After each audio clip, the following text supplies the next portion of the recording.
จิตตวาตถาคโตพระตถาคตเจ้าได้ตรั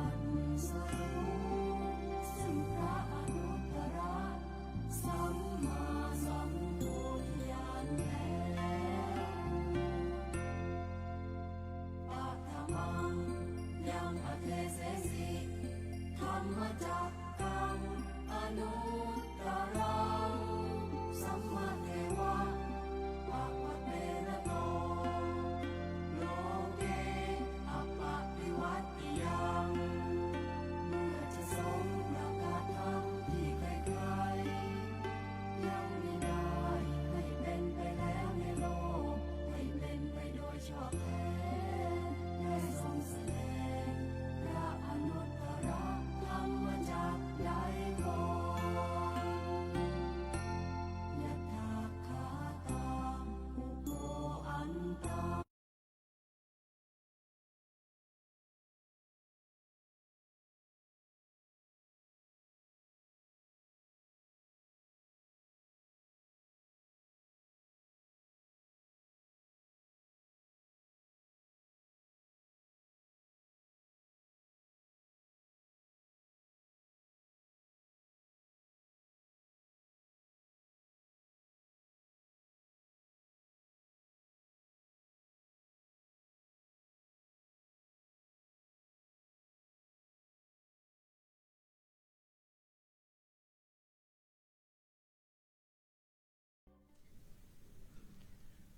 ขอความเบิกบานในธรรมจงมีแด่ท่านทั้งหลายที่รับชมรับฟังรายการสังฆประทีปผ่านสถานีวิทยุโทรทัศน์โลกพระพุทธศาสนาเฉลิมพระเกียรติ WBTV วจนวาวันนี้เป็นวันธรรมสวนะแรม8 ค่ำเดือน 4องค์แสดงพระธรรมเทศนาในวันนี้แสดงโดยพระมหกิตติยาโนในหัวข้อเรื่องบุญยะอุจยกถากถาว่าด้วยการสั่งสมบุญโดยมีอุบาสกอุบาสิกาของวจนวาเป็นเจ้าภาพบูชาธรรมกันเทศซึ่งมีคุณสุชาดาจิราธิวัฒน์เป็นต้นเป็นประธานบัดนี้ความเป็นสัพพสิริมงคลได้พร้อมแล้วในโอกาสนี้ขอเชิญพรคุณสุชาดาจิราธิวัฒน์อุบาสิกาของวจนวาได้เป็นผู้นำบุญในการจุดธูปเทียนบูชาพระรัตนตรัยและจุดเทียนส่องธรรมในโอกาสนี้ขอเจริญพร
เมื่อผู้แทนทานน้ำเลี้ยงหลายได้จุดเทียนส่องธรรม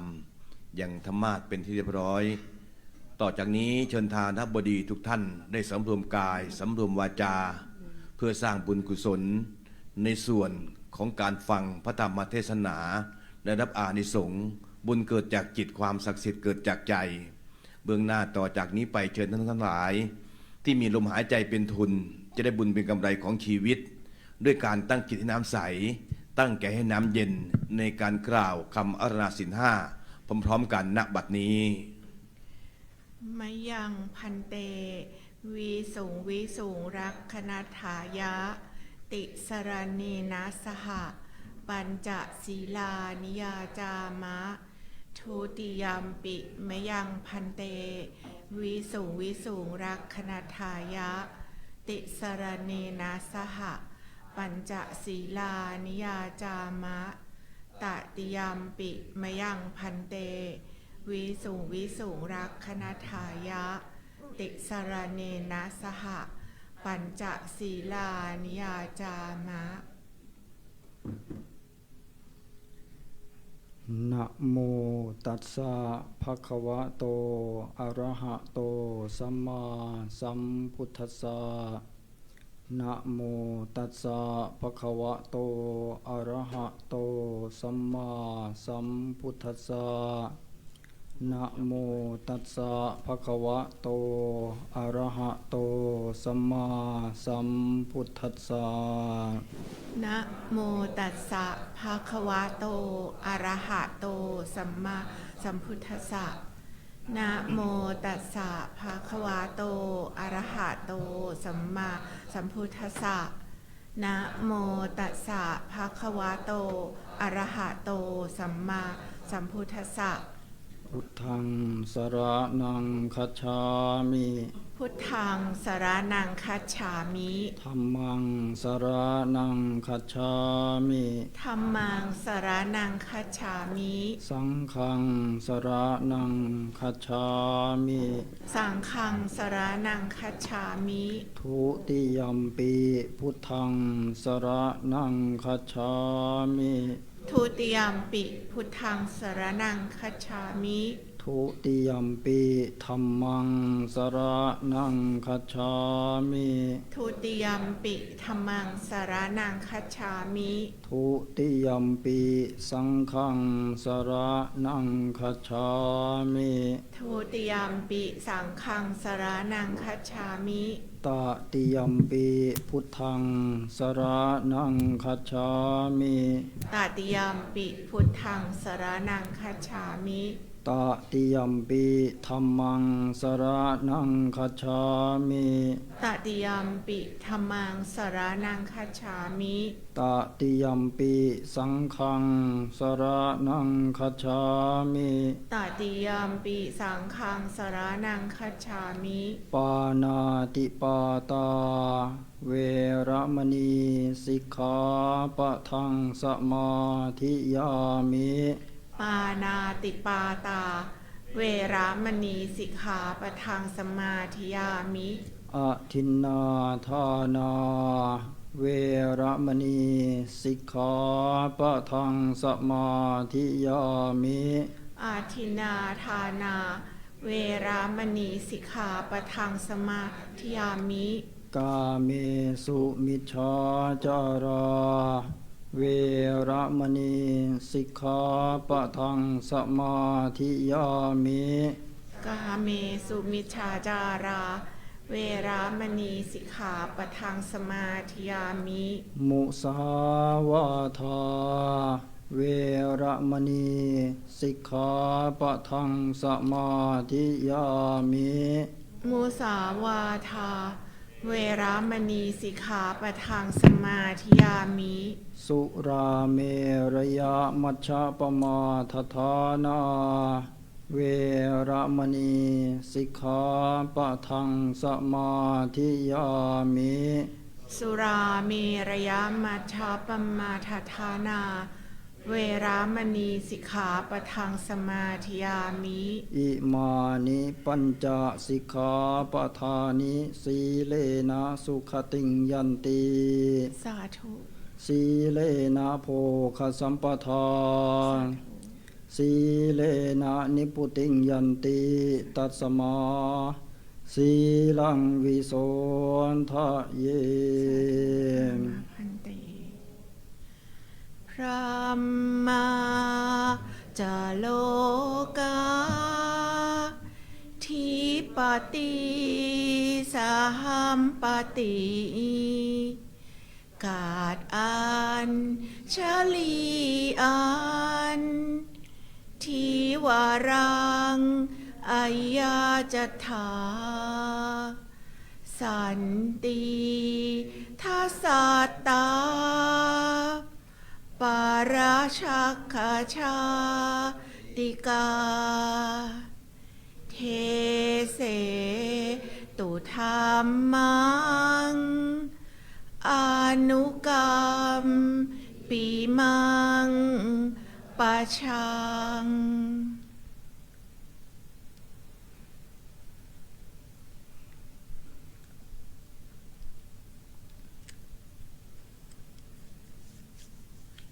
นะโมตัสสะภะคะวะโตอะระหะโตสัมมาสัมพุทธัสสะนะโมตัสสะภะคะวะโตอะระหะโตสัมมาสัมพุทธัสสะนะโมตัสสะภะคะวะโตอะระหะโตสัมมาสัมพุทธัสสะสุโขปุญญัสสะอุจจโยติณบัดนี้อาตมาภาพจะได้รับประทานแสดงพระธรรมเทศนาในปุญญอุจจยกถาว่าโดยเรื่องการสั่งสมบุญเพื่อเป็นเครื่องประคับประคองฉลองศรัทธาประดับปัญญาบารมีอนุโมทนากุศลบุญญาราศีให้เกิดมีแด่ท่านเจ้าภาพมีคุณโยมสุชาดาจิราธิวัฒน์และญาติโยมสาธุชนพุทธบริษัทที่ได้มาสดับรับฟังพระธรรมเทศนาในค่ำคืนนี้อันเป็นดิถีมงคลแรม8 ค่ำเดือน 4ว่าด้วยเรื่องการสั่งสมบุญนั้นประเด็นแรกที่จะต้องทำความเข้าใจนั่นก็คือบุญนะบุญเนี่ยคืออะไรนะบางคนพูดตามๆกันว่าบุญคืออย่างนั้นบ้างบุญคืออย่างนี้บ้างบุญคืออะไรว่าด้วยเรื่องความหมายของบุญนั้นมีอยู่หลายลักษณะด้วยกันบุญที่ว่าด้วยเรื่องลักษณะของเหตุแล้วก็ผลบุญที่ว่าด้วยลักษณะของเหตุนั้นหมายถึงการสร้างคุณงามความดีทั้งทางกายทางวาจาและทางใจจัดว่าเป็นการทำบุญในส่วนของเหตุและอีกอย่างหนึ่งก็คือบุญที่เป็นส่วนของผลนั่นก็คือความสุขความเจริญความก้าวหน้าในชีวิตความสำเร็จต่างๆที่เกิดขึ้นในชีวิตของเราเหมือนที่เราพูดว่าการถวายทานเนี่ยจะได้บุญการรักษาศีลนั้นจะได้บุญนี่คือส่วนที่เป็นผลของบุญหรือว่าส่วนที่เป็นผลนั่นเองอีกอย่างหนึ่งก็คือส่วนของจิตใจของเราเมื่อเรามาถวายทานมารักษาศีลมาเจริญภาวนาใจของเราก็จะสะอาดใจของเราก็จะบริสุทธิ์นะนี่คือประเด็นที่สองต่อมา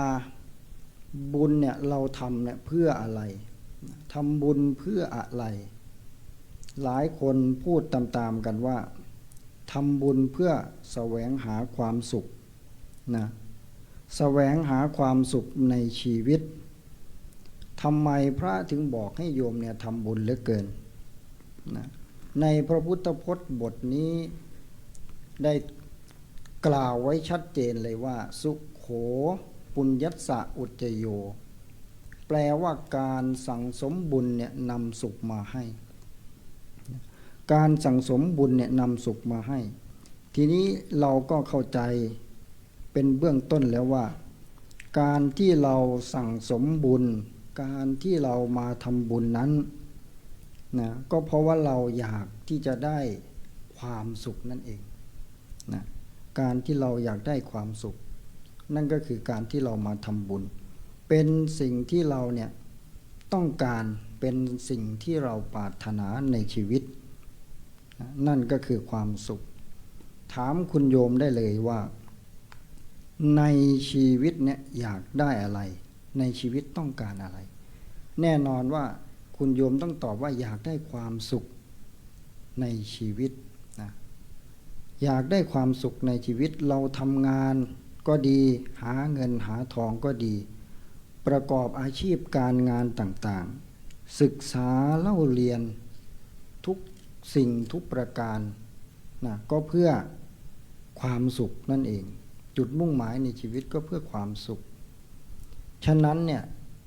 องค์สมเด็จพระสัมมาสัมพุทธเจ้าของเราจึงตรัสชวนให้พวกเราเนี่ยมาทำบุญนะมีการถวายทานบ้าง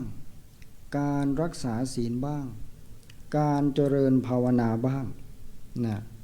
ซึ่งทั้งสามสิ่งเนี้ยพระพุทธเจ้าของเราเนี่ยเรียกว่าบุญกิริยาวัตถุคือที่ตั้งแห่งการทำบุญนั่นเองนะมีถวายทานรักษาศีลแล้วก็เจริญภาวนาให้เราเนี่ยมีความสุขเกิดขึ้นในชีวิตนะทีนี้บุญกิริยาวัตถุทั้งสามอย่างเนี่ยองค์สมเด็จพระสัมมาสัมพุทธเจ้าของเราตรัสไว้ในพระไตรปิฎกเนี่ยหลายแห่งนะหลายแห่งมากๆแต่ในที่นี้อาตมาภาพจะยกขึ้นมาเพียงแค่บางหัวข้อบางประเด็นพอที่จะให้ท่านสาธุชนเนี่ยได้เข้าใจ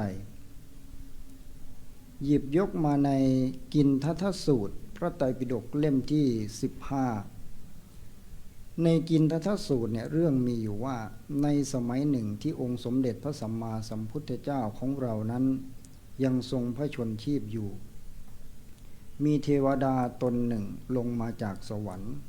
มาถามปัญหากับพระพุทธเจ้าว่าบุคคลให้อะไรชื่อว่าให้กำลังบุคคลให้อะไรชื่อว่าให้วรรณะบุคคลให้อะไรชื่อว่าให้ความสุขบุคคลให้อะไรชื่อว่าให้จักษุบุคคลให้อะไรชื่อว่าให้ทุกสิ่งทุกอย่างองค์สมเด็จพระสัมมาสัมพุทธเจ้าพระองค์ตรัสตอบกับเทวดาตนนั้นไปว่าอันนโทพลโทโหติวัฏโทโหติวันนโทญาณโทสุขโทโหติทีปโทโหติจักขุโทโยจะสัพพทโทโหติโยทัธาติอุปัสสยังอมตันทโทจะโสโหติโยธรรมะมนุษสาสตินะซึ่งแปลความได้ว่าบุคคลที่ให้อาหารเนี่ยชื่อว่าให้กำลังบุคคลผู้ที่ให้เสื้อผ้าอาภรณ์เนี่ยผู้ที่ให้ผ้าเนี่ยชื่อว่าให้วรรณะบุคคลที่ให้ยานพาหนะชื่อว่าให้ความสุขบุคคลผู้ที่ให้โคมไฟ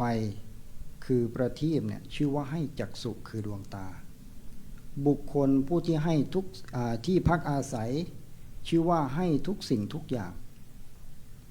นะพระพุทธเจ้าอธิบายว่าบุคคลผู้ที่ให้อาหารเนี่ยชื่อว่าให้กำลัง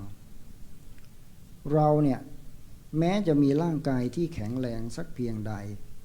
แต่ถ้าเราไม่ได้รับประทานอาหารเป็นเวลาหลายวันเราก็ไม่สามารถที่จะลุกขึ้นมาเดินได้บุคคลให้เสื้อผ้าอาภรณ์ชื่อว่าให้วรรณะคนเราเนี่ยถึงแม้จะมีร่างกายที่ดูดีเท่าไหร่มีร่างกายที่งดงามเท่าไหร่แต่ถ้าใส่เสื้อผ้าอาภรณ์ที่มันขาดลุยเหมือนกับผ้าคีริ้วมันก็ไม่น่าดูไม่น่ามองคนก็จะรังเกียจนะต่อมาบุคคลผู้ที่ให้ยานพาหนะชื่อว่าให้ความสุขนะยานพาหนะในที่นี้ไม่ได้หมายถึงมอเตอร์ไซค์รถยนต์เรือดำน้ำอะไรพวกนี้ไม่ได้หมายถึงเฉพาะตรงนั้นนะมีทั้งส่วนที่เป็นของเล็กๆน้อยๆเช่นรองเท้าบ้างการกวาดถนนการทำถนนหนทางให้คนเดินบ้างการให้ไม้เท้ากับคนแก่บ้างนี่ชื่อว่าเป็นผู้ที่ให้ยานพาหนะชื่อว่าให้ความสุขให้ความสะดวกสบายต่อมาบุคคลที่ให้โคมไฟให้ประทีปเนี่ยชื่อว่าให้จักษุคือดวงตาพุทธเจ้าอธิบายว่าต่อให้เราเนี่ยจะมีสายตาที่ดีแค่ไหนก็ตามแต่ถ้าอยู่ในที่มืดแล้วไซเนี่ยเราจะไม่สามารถเดินไปในทิศทางทั้ง4ได้เลยนะฉะนั้นแล้ว บุคคลที่ให้ประทีปหรือว่าโคมไฟเนี่ยนะให้แสงสว่างให้ความอิ่มเองแก่ทิพยจักษุเนี่ยชื่อว่าให้ดวงตานั่นเองนะต่อมาบุคคลผู้ที่ให้ที่พักอาศัยชื่อว่าให้ทุกสิ่งทุกอย่างองค์สมเด็จพระสัมมาสัมพุทธเจ้าอธิบายว่าการให้ที่พักอาศัยเนี่ยชื่อว่าให้ความสะดวกสบายทุกอย่างไม่ว่าจะเป็นอาหารก็ดีเสื้อผ้าก็ดีที่หลับที่นอนที่เดินก็ดีหรือแม้กระทั่งแสงไฟดวงประทีปก็ดีในที่พักอาศัยนั้นมีเสร็จสรรพเรียบร้อยทุกอย่างที่กล่าวมาแล้วนี้พระพุทธองค์จึงบอกว่าให้ทุกสิ่งทุกอย่างนะให้ที่พักอาศัยชื่อว่าให้ทุกสิ่งทุกอย่างแล้วพระพุทธองค์ยังตรัสต่อไปว่าบุคคลผู้ที่ให้ธรรมทานชื่อว่าให้อมฤตธรรมคือธรรมที่เป็นอมตะนั่นเองนะบุคคลผู้ที่ให้ธรรมะหรือว่าสอนธรรมะหรือว่าบอกกล่าวธรรมะบุคคลที่สดับรับฟังพระธรรมเทศนาเขาก็จะเจริญในกุศลเขาก็จะเจริญในศีลเจริญในภาวนาการให้ธรรมเนี่ยเป็นเลิศกว่าการให้ทั้งปวงความยินดีในธรรมนั้นชนะความยินดีทั้งปวงรสของพระธรรมนั้นชนะรสชาติทั้งปวงความเสื่อมสิ้นไปแห่งตัณหาเนี่ยชนะความทุกข์ทั้งปวงการให้ธรรมเป็นทานนั้นชนะการให้ทั้งปวงนะอันนี้คือประการที่หนึ่งคือทานามัยบุญสำเร็จด้วยการถวายทานส่วนที่สองก็คือศีลไมยบุญสำเร็จด้วยการรักษาศีลศีลเนี่ยแปลว่าปกติคุณโยมคนที่มีศีลเนี่ยคือคนที่ปกตินะและศีลนั้นคือการสำรวมกายกับวาจาให้เรียบร้อยให้สงบระงับให้บริสุทธิ์ให้สดใสนั่นเองส่วนเรื่องของใจเนี่ยเป็นเรื่องของส่วนที่สามก็คือภาวนาใหม่บุญที่สำเร็จจากการเจริญภาวนานะส่วนที่สองจะเป็นเรื่องของศีลที่พระท่านบอกว่าสีเลนะสุขติงยันตินะเราจะถึงสุขติได้เนี่ยก็เพราะศีลสีเลนะโภคสัมปทาจะถึงพร้อมซึ่งโภคสมบัติได้ก็เพราะศีลสีเลนะนิพุติงยันติจะถึงพระนิพพานได้ก็เพราะศีลตัสมาสีรังวิโสทะเยเนี่ยฉะนั้นแล้วก็ควรชำระศีลให้หมดจดให้ใสสะอาดเป็นเรื่องของกายกับวาจาส่วนใจเนี่ยจะเป็นเรื่องของภาวนาใหม่บุญที่สำเร็จจากการเจริญภาวนาอย่างที่คุณโยมได้มาฟังเทศฟังธรรมในวันนี้ก็ถือว่าเป็นการภาวนาอย่างหนึ่งนะเป็นการภาวนาอย่างหนึ่งทำให้ใจเนี่ยบริสุทธิ์นะฉะนั้นแล้ววันนี้ที่เราได้มาทำบุญเนี่ยเราได้มาทำทั้งการถวายทานการรักษาศีลแล้วก็การเจริญภาวนาชำระจิตชำระกายวาจาชำระใจให้สะอาดหมดจดเพื่อที่จะรองรับธรรมะอันบริสุทธิ์สังเกตได้จากการที่พุทธองค์เนี่ยพุทธเจ้าของเราเนี่ยไปแสดงธรรมแก่เวนยสัตว์ต่างๆแก่พุทธบริษัททั้งหลายเนี่ยองค์สมเด็จพระสัมมาสัมพุทธเจ้าจะตรัสอนุบุพพิกถาก่อนนะอนุบุพพิกถาก่อนเพื่อชำระจิตใจเวนยสัตว์เนี่ยให้สะอาดหมดจดให้บริสุทธิ์เพื่อรองรับธรรมะอันบริสุทธิ์คืออริยสัจสี่นั่นเองนะเพื่อให้เวนยสัตว์เนี่ยได้บรรลุธรรมสมควรแก่ธรรมที่เขาปฏิบัติมาฉะนั้นแล้วทั้งสามประการนี้ไม่ว่าจะเป็นทานามัยศีลไมยแล้วก็ภาวนาไมยนั้นเป็นสิ่งที่ควรสั่งสมเป็นสิ่งที่ควรเจริญให้มากประกอบให้มากเมื่อเจริญให้มากประกอบให้มากแล้วผลของบุญกุศลก็จะเกิดแก่ญาติโยมทั้งหลายที่ได้มารับฟังพระธรรมเทศนาที่ได้มาสั่งสมบุญในวันนี้ ดังที่พระเจ้าของเรานั้นได้ตรัสว่าโยคาเวชายเตปุริอโยคาปุริสังคโยเอตังทวิธาปถังยัตตวาภวายะวิภวายะจะตถัตตานังนิเวเสยยะยถาภูริปวัตถติซึ่งแปลความได้ว่าปัญญาเนี่ยย่อมเกิดเพราะการประกอบเพราะการสั่งสมบุญก็เช่นเดียวกันคุณโยมความเสื่อมสิ้นไปแห่งปัญญาเพราะการไม่ประกอบเพราะการไม่สั่งสมบุญก็เช่นเดียวกันฉะนั้นแล้วบัณฑิตเนี่ยเล็งเห็นหนทางสองแพร่งนี้แล้วคือทางหนึ่งไปเพื่อความเจริญแห่งปัญญาอีกทางหนึ่งเป็นไปเพื่อความเสื่อมแห่งปัญญาแล้วนั้นบัณฑิตก็พึงตั้งตนอยู่ในหนทางที่ปัญญาเนี่ยจะเจริญได้ตั้งตนอยู่ในหนทางที่บุญกุศลเนี่ยจะเจริญได้คุณโยมอาตมาภาพในนามวัดยานาวาก็ขออนุโมทนากุศลแก่ทุกท่านที่ได้มาฟังพระธรรมเทศนาในค่ำคืนนี้ก็พอสมควรแก่เวลาเทศนาปริโยสาเนในอวสานเป็นที่สุดลงแห่งพระธรรมเทศนาก็ขออำนาจคุณพระศรีรัตนตรัยกล่าวคือคุณของพระพุทธคุณของพระธรรมและคุณของพระสงฆ์ตลอดจนบารมีธรรมของญาติโยมทั้งหลาย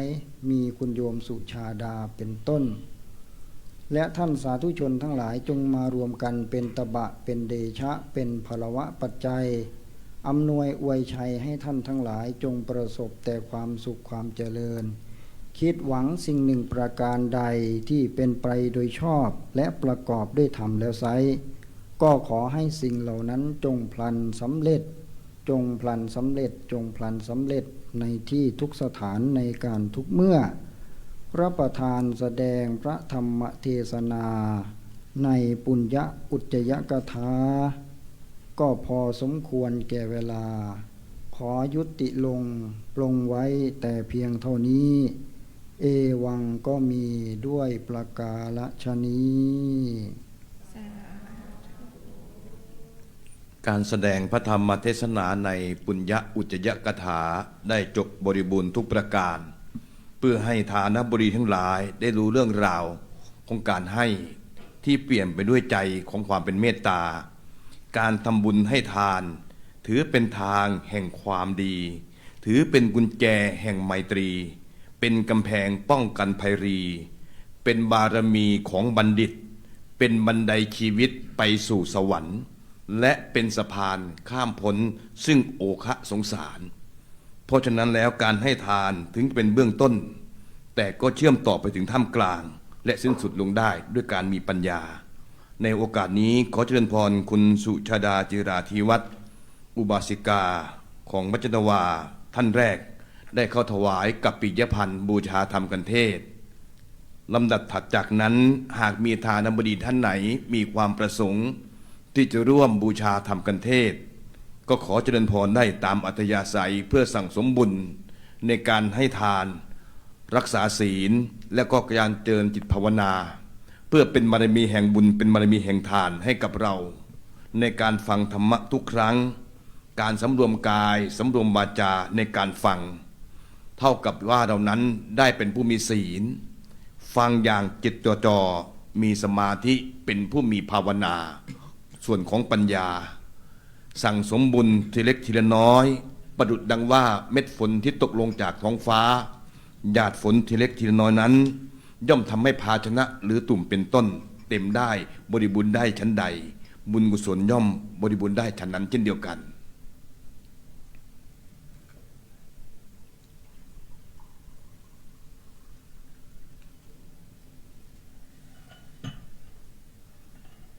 สำหรับรายการสังฆปฏิมีทุกวันธรรมสวนะเพื่อให้ฐานบดีโยคีทั้งหลายได้ร่วมรับฟังเพื่อที่จะเป็นเสบียงบุญให้เราทั้งภพนี้และก็ภพหน้าจากนี้เชิญทั้งหลายได้ตั้งใจและก็กรวดน้ำรับพรเป็นลำดับไป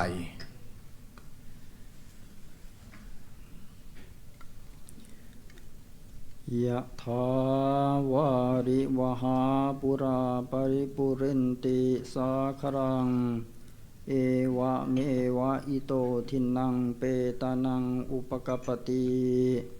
อิชิตังปฏิตังตุมหังคิปะเมวะสมิชตุสัพเพปุเรนตุสังกปาจันโทปนารโสยะธามณิโชติระโสยะธาสัพพิติโยวิวัชชันตุสัพพโรโควินัสตุมาเตภวัตวันตรายโยสุขีทีขายุโกภวะอภิวาทนาสีลิสนิจังวุธาปจายโนจัตตารโอธรรมาวัฏันติอายุวันโนสุขังภะลัง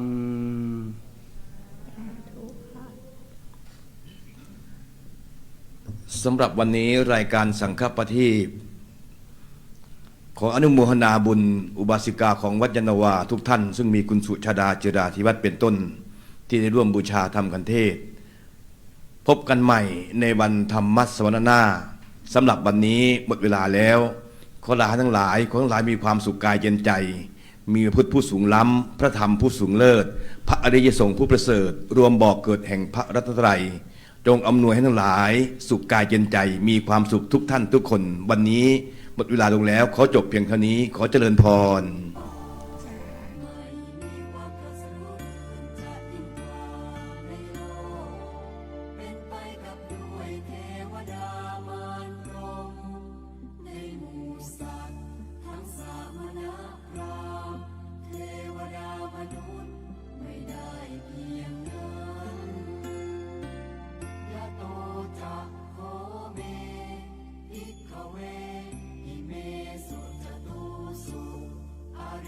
สัจเจสุ